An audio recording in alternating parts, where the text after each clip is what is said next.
The Galactic Council's chambers hummed with the low frequency of 1,000 different species, breathing, chittering, and pulsing in rhythm. Ambassador Zethkari of the Veltar Confederacy adjusted his ceremonial robes as he prepared to deliver what would become known as the most catastrophic miscalculation in galactic history. The motion to exile the human species from galactic society passes by unanimous vote, he announced, his voice carrying across the vast amphitheater through neural translators. Effective immediately, all trade agreements, diplomatic relations, and technological exchanges with Earth and its colonies are terminated. The decision had been years in the making. Humanity's rapid expansion, their aggressive tendencies, their refusal to conform to established galactic norms, it all pointed to one inevitable conclusion. They were too dangerous, too unpredictable, too human. What the Council didn't expect was silence. Ambassador Sarah Chen, humanity's representative, simply nodded. No protests, no desperate pleas, no threats of retaliation. She stood from her designated platform, her movements deliberate and calm. "Very well," she said, her words carrying an odd weight that made several council members shift uncomfortably. "We understand the decision. However, we feel obligated to provide a warning." Zethkari's eye stalks twitched with irritation. "Your species is in no position to make threats, human." Sarah's smile was neither warm nor cold. It was something far more unsettling. "Not a threat, Ambassador.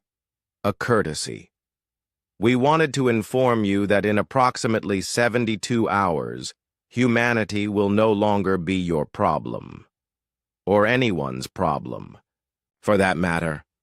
The chamber erupted in confused murmurs. The crystalline hive's representative, a being of living mineral, resonated with curiosity. "Explain this statement." "We're leaving," Sarah said simply. "Not just the council chambers, not just the local systems. We're leaving this reality entirely." The pronouncement sent ripples of disbelief through the assembly. The quantum monks of Astral Seventh, beings who had transcended physical form eons ago, pulsed with what could only be described as concern. "Impossible," declared the Hive Queen of Sector 9. "No species possesses technology capable of dimensional translocation." Sarah's expression remained unchanged. "No known species, Your Majesty. Humanity has always excelled at the impossible." Over the following days, as news of humanity's exile spread across the galaxy, something unprecedented began to happen. Human colonies went dark. Not destroyed, not abandoned, simply empty.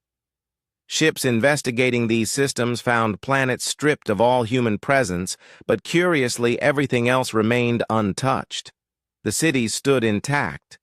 The infrastructure hummed with power. Even the domestic animals humans had introduced continued to thrive. It was as if humanity had simply stepped out of existence. Dr. Vex Thor, the Council's leading xenobiologist, led the first scientific expedition to Earth itself.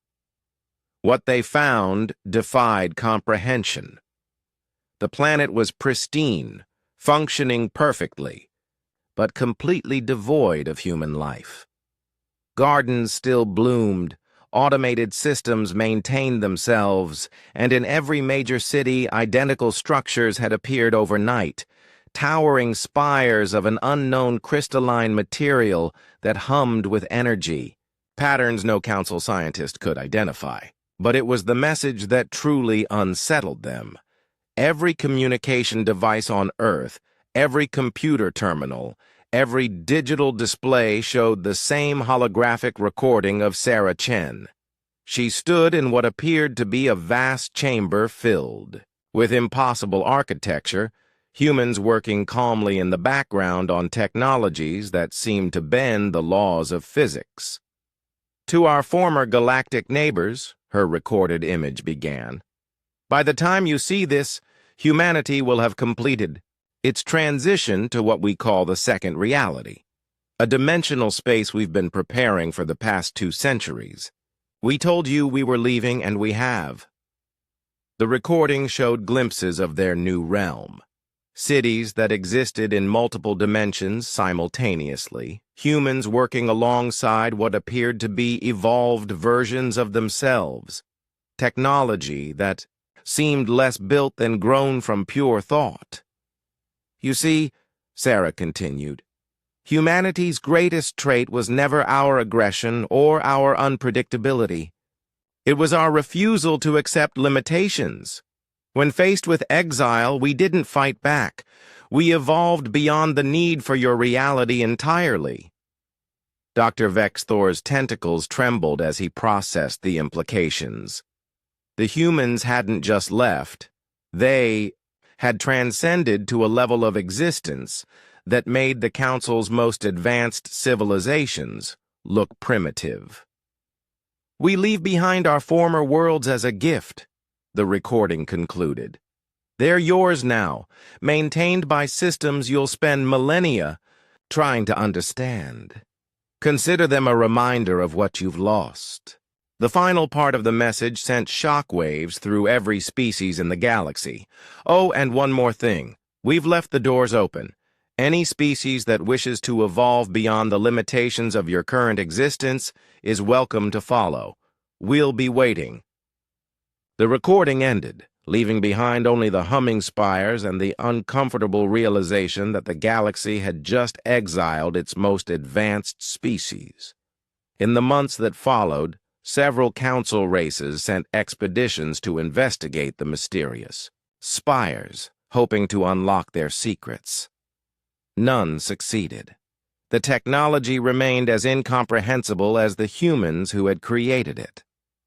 But the most disturbing development came when the first species, a small, curious race called the Zephyrians, announced their intention to accept humanity's invitation. Their entire civilization vanished overnight, leaving behind the same cryptic spires and the same unsettling silence. Ambassador Zethkari stared out at the empty chamber where humanity's platform once stood. The Council had voted to exile the humans to protect galactic stability. Instead, they had apparently kicked out the only species capable of offering true evolution. The galaxy felt smaller now, and infinitely more limited. Somewhere, in a reality beyond their comprehension, humanity was probably laughing.